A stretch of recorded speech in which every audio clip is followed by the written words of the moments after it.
जय हिंद दोस्तों। बहुत दिनों बाद यहाँ पर रिज़ल्ट की वीडियो मैं डाल रहा हूँ। कुछ पर्सनल कारण की वजह से यहाँ पर अभी तक वीडियो नहीं आया था, उसके लिए क्षमा चाहता हूँ। तो आज जो है हम रिज़ल्ट के बारे में बात करेंगे, जो कि आपको पता ही है। रिज़ल्ट जो है एसएससी ने, जैसे कि मैंने कहा था कि रिज़ल्ट जो है दिवाली पर भी फोड़ सकता है ये बॉम्ब को, एसएससी जो इसकी हरकतें हैं उसके हिसाब से।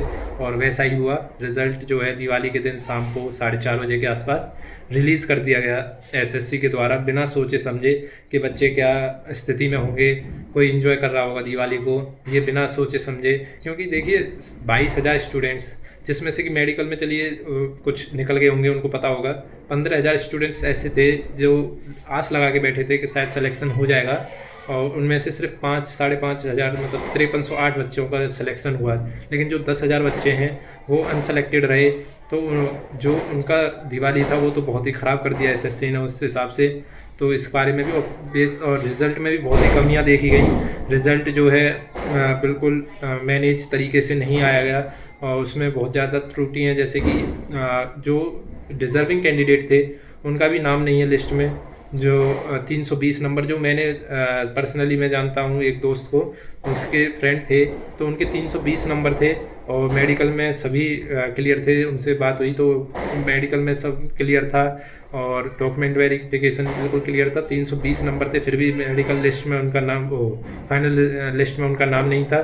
तो ये बहुत ही सोचने की बात है। ऐसा एसएससी कैसे कर सकता है? ये मतलब बहुत ही क्रिटिकल चीज़ है, इस पर ध्यान देना चाहिए। क्योंकि बच्चे इसी उम्मीद लगाया हुआ है, इसी रिज़ल्ट को लेके बैठा हुआ। अब दिवाली के दिन उसको ये एकदम उसका दिल तोड़ने देने वाली हरकत करते हैं।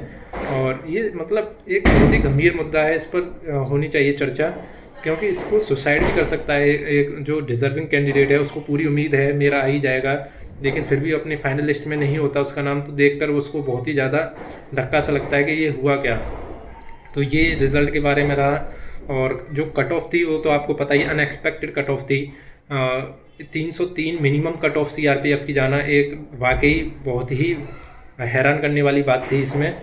और जो मैंने कट ऑफ बताई थी उससे तो डिजास्टर थी, उस हिसाब से तो जो मेरी कट ऑफ थी वो डिजास्टर साबित होती है। सिर्फ बीएसएफ और आईटीबीपी को आप देख सकते हैं, उसमें मैच करेगी, बाकी डिजास्टर साबित हुई। और ज़्यादातर सभी की यहाँ पर स्वयं जैन सर ने जो कट ऑफ बताई थी, और वो भी यहाँ पर एक तरह से कम 9 नंबर उससे भी ऊपर गई है कट ऑफ। उसका रीज़न पता नहीं, बहुत से लोग बहुत सारे रीज़न बता रहे हैं, लेकिन मुझे लगता नहीं कि, क्योंकि कंपटीशन सेम था जैसा पहले था 2023 में जो था, वही बच्चे इसमें थे। 2024 में कोई कंपटीशन ऐसा नहीं था कि बहुत वास्ट था या बहुत ज़्यादा था, लेकिन फिर भी ये कट ऑफ जाना बहुत ही बड़ी बात होती है। ये cut off 303 minimum cut off जाना, जबकि CISF की 2000 प्लस वैकेंसी थी, और मतलब हर एक में अच्छी वैकेंसी थी सीआरपीएफ को छोड़कर, जो पिछली बार से कम थी। लेकिन इतना तो कट ऑफ जाना बहुत ही ज़्यादा हैरान करने वाली बात होती है। तो इसको पता नहीं कैसे जस्टिफाई कर सकते हैं, मुझ पर कोई जस्टिफिकेशन है नहीं इसका। तो देखते हैं। और ये फिर तीसरे हम आते हैं, जो सेलेक्टेड कैंडिडेट्स हैं उनको बहुत बहुत बधाइयाँ। और अपना ट्रेनिंग के लिए वो तैयार रहें। रोज़गार मेले के भी कॉल्स आने शुरू हो गए हैं, मुझ पे भी आ चुका है कॉल। मैं as a BSF SI selected हुआ हूँ इस सीपीओ 2024 में, तो उसका भी कॉल आया था रोज़गार मेले का।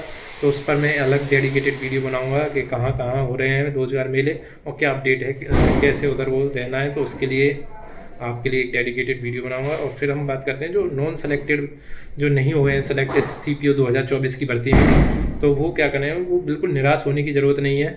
आपको देखिए बिल्कुल डेडिकेटेड होकर 2024 जो 25 की वैकेंसीज़ हैं, सीपीओ 2025 हो, सीजीएल हो, सीजीएल में अगर आपका अच्छा स्कोर बन रहा है तो उस पर, लेकिन ये मुश्किल है मुझे पता है, लेकिन आपको करना होगा ये सब इनको छोड़कर, क्योंकि ये मुश्किल है, लेकिन आपको करना होगा उस पर फोकस। क्योंकि इस पर देखिए, मैं भी दिल्ली पुलिस में एक बार रहा था, 2 सेकंड से मेरी वहाँ पर दौड़ में रहा था, 6 मिनट 2 सेकंड में मेरा जो क्लियर हुआ था दौड़, लेकिन 2 सेकंड से मैं रहा था। तो मुझे भी बहुत डिमोटिवेशन हुआ था। उसके बाद मेरे मार्क्स अच्छे थे, 80 नंबर बन रहे थे उसमें, दिल्ली पुलिस कांस्टेबल के में 2023 वाले में। लेकिन 2 सेकंड से दौड़ में रहना, जबकि मैं यहाँ पर बहुत ही अच्छा परफॉर्म कर रहा था दौड़ में। और उसके बाद में जो उसकी डिप्रेस इतना रहा कि 1 महीने तक तो मैंने किताब को छुआ भी नहीं था। लेकिन आपको इतना टाइम नहीं मिलेगा क्योंकि जब तो कोई एग्ज़ाम भी नहीं था, लेकिन अब तो एग्ज़ाम लगे हुए हैं। 2025 का जो CPO है बिल्कुल लाइन पर है। आपको मोटिवेट करना होगा, उठाना होगा अपने आप को। मुश्किल है लेकिन करना होगा क्योंकि एग्ज़ाम बहुत जल्दी हैं। आप बिल्कुल भी समय वेस्ट नहीं कर सकते हैं।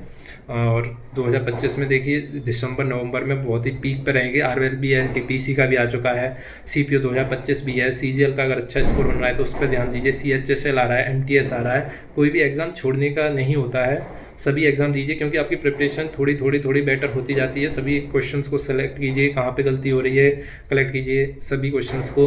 और CPO का आपको पता ही है पैटर्न बहुत बदल गया। अगर आपको डेडिकेटेड CPO के लिए ही करना है तो सेक्शनल आ चुके हैं, उसमें भी आप कंपटीशन तो आप देख ही रहे हैं। तो इस बार तो और ज़्यादा कंपटीशन होने की संभावना है।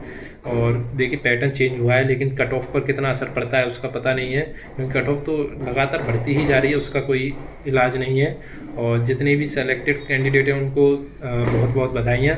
आपकी दिवाली तो बहुत अच्छी गई होगी। और जो भी सिलेक्टेड हुए हैं प्लीज़ कमेंट कीजिएगा और बताइएगा कौन कौन सेलेक्ट हुए हैं। और जो एस्पिरेंट्स नहीं इस बार सेलेक्ट हो पाए हैं वो अपने आप को बिल्कुल फोकस्ड रखें, डिटर्मिनेंट रखें और अब आगे की जो भी प्रक्रिया है उस पर ध्यान दें, ना कि इस पर जो होना था वो हो चुका। अपना त्यौहार एंजॉय करें और बिल्कुल अपने डेडिकेटेड होकर त्यौहार के बाद अपनी पढ़ाई में लग जाएं। धन्यवाद दोस्तों, जय हिंद। मिलते हैं अगली वीडियो में। रोजगार मेले के ऊपर मैं एक डेडिकेटेड वीडियो लेके आऊँगा।